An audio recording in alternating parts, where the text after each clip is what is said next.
petition are not pending before any court of law, constitutional or legal body, I hereby commit the petition to the Public Petitions Committee for consideration pursuant to Standing Order 208A.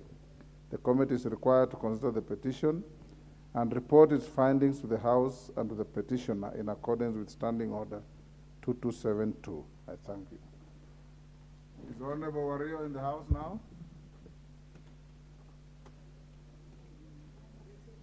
Honorable Wario,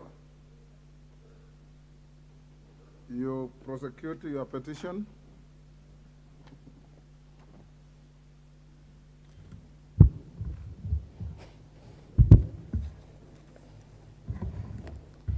Thank you, Mr. Speaker. I raise to present a petition number 31 of 2023. I, the undersigned, on behalf of the residents of Garseni constituency, draw the attention of the House.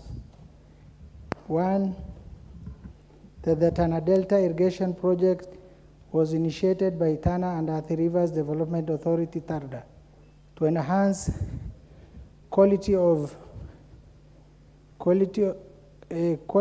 life through sustainable utilization, environmental protection, food security, and revenue generation in the lower Tana River Basin. That the project is estimated to cover 8 locations in Garseni constituency, namely Muina location, Salama, Galili location, Kipao location, Wachuoda location, Konemansa location, Handaraku location, and Didawarede location.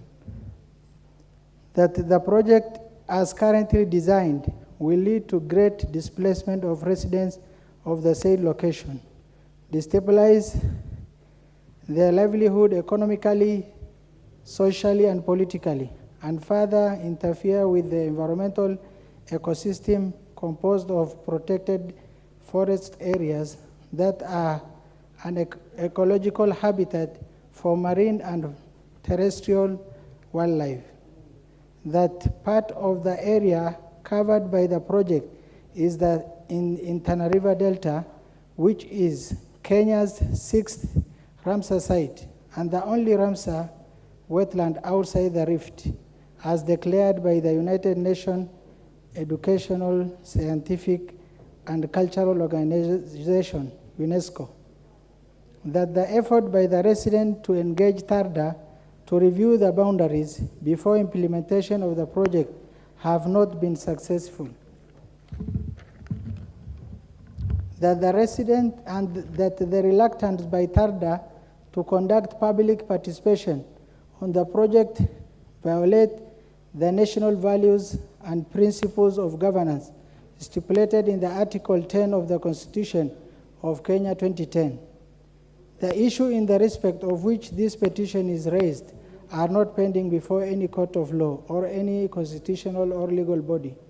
Therefore, your humble petitioners pray that the National Assembly, through the Public Petitions Committee, 1, engages the Tana and Athi Rivers Development TARDA to review the boundaries of land managed by the Tana Delta Irrigation Project in order to, among other interventions, ensure that Tana River Delta Irrigation Project does not extend beyond the southern parts of Garseni Lamu Road and should instead be extended eastward toward the border of Boni Forest to create a security buffer zone.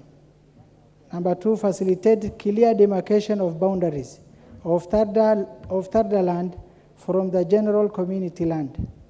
Number 3, compels TARDA to comprehensively engage residents of Tana River in all aspects of the project's design and implementation, and makes any other recommendation or actions deemed fit in addressing the plight of the petitioners. Thank you, Mr. Speaker. Honorable Wario, the 2 petitions are committed to the Committee of Public Petitions. Because of the debate before us, I will forego the need for any comments. We'll leave it to the committee to deal with those 2 petitions. Next order.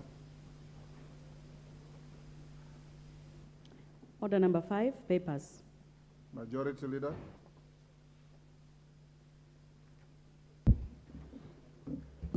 Thank you, Honorable Speaker. I beg to lay the following papers on the table of the House today, Wednesday, 14th June afternoon sitting. 1. First quarterly report of the Ethics and Anti-Corruption Commission for the year covering the period 1st January 2023 to 31st March 2023 from the Office of the Attorney General. 2. Reports of the Auditor General and financial statements in respect of the following institutions for the year ended 30th June 2022 and the certificates therein. Mukurweini Technical Training Institute, Samburu Technical and Vocational College, Madenga Technical Training Institute, Mount Elgon Lodge Limited, Simlo Seeds Company Limited, Kieni Technical and Vocational College, Madeira Technical and Vocational College, Lake Victoria North Water Works Development Agency, the Technical University of Kenya, Multimedia University of Kenya, National Youth Service, National Youth Council, the Institute of Human Resource Management, Pwani University, Kenya Water Towers Agency, National Irrigation Authority, Sikri Technical and Vocational College for the Blind and Deaf, Chuka Technical and Vocational College, Tarbot Technical and Vocational College, and MSOS Technical and Vocational College. Thank you, Honorable Speaker. Thank you, Majority Leader. Chairperson, Select Committee on Delegated Legislation. Thank you, Honorable Speaker. Honorable Speaker, I beg to lay the following paper on the table of the House today, Wednesday, 14th June 2023. This is the report of the Select Committee on Delegated Legislation on its consideration of the Statutory Instruments Amendment Bill, National Assembly Bill number 2 of 2023. I thank you, Mr. Speaker. Thank you. Member of the Kenya Parliament Delegation, I don't know to where, Honorable John Kiari.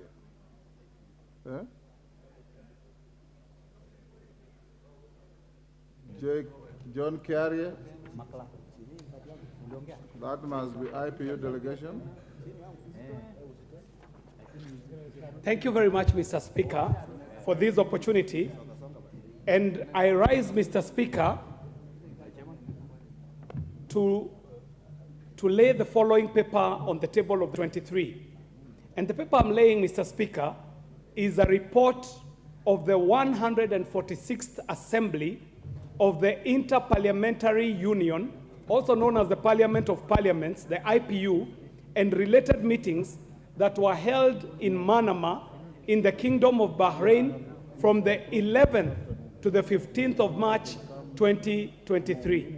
Mr. Speaker, I do appreciate this opportunity, and with your magnanimity, Mr. Speaker, because this is the first time I was speaking on something substantive, I would beg you allow me 1 minute to just say thank you to all the members of Parliament who came in a very big way to support me when we were laying my dad to rest, and say a very special thank you to yourself, Mr. Speaker, all of Parliament, the Clerk of the National Assembly, the sergeants, and everyone who accompanied us as we were laying the great man to rest at home. I thank you, Mr. Speaker.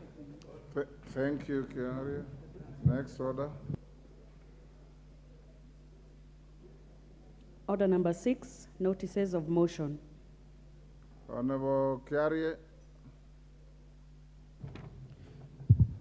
Honorable Speaker, I beg to give notice of the following motion: that this House notes the report of the 146th Assembly of the Interparliamentary Union, the IPU, and related meetings that were held in Manama in the Kingdom of Bahrain from the 11th to the 15th of March 2023, laid on the table of the House on Wednesday, 14th June 2023. This is signed by myself. Thank you very much, Mr. Speaker. Thank you. Next order. Order number 7, questions and statements.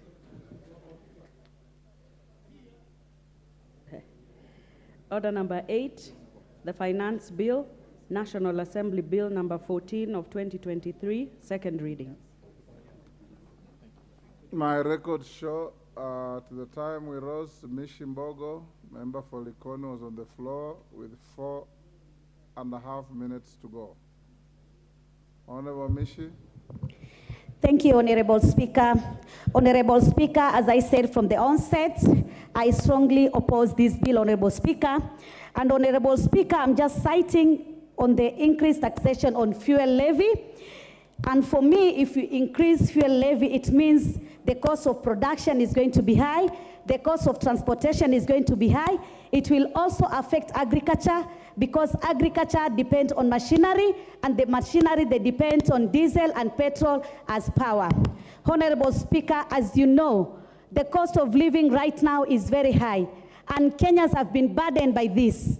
Honorable Speaker, right now, unga is about 250. If by bad luck this bill passed, it will mean it will go beyond 250 shilling.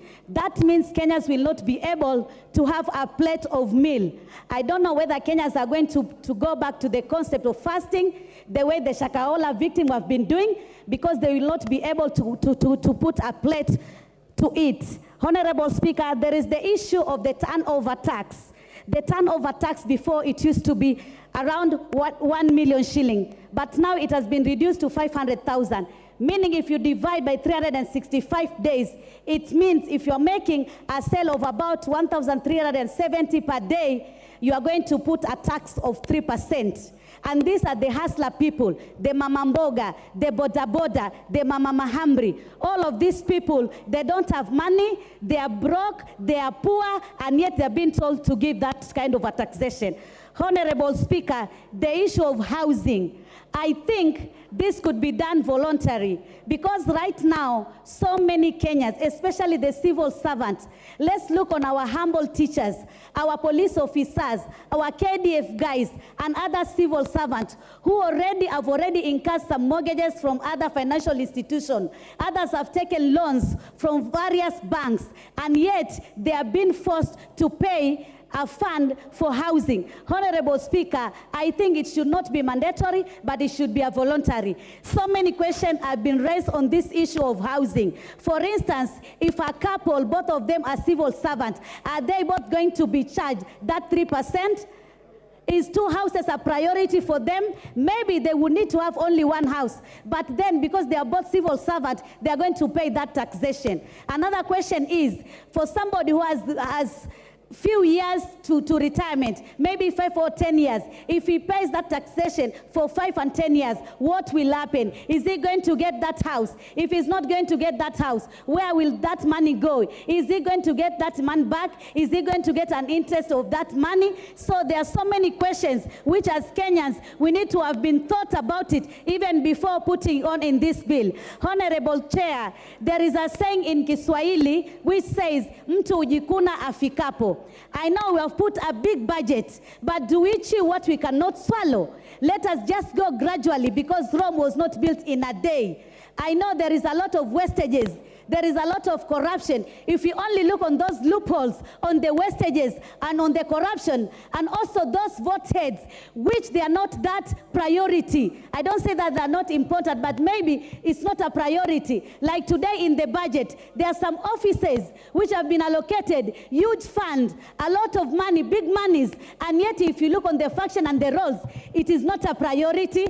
Our priority as a country is to reduce the cost of living for Kenyans. Honorable Speaker, I want also to talk about the increased tax on mobile money transfer.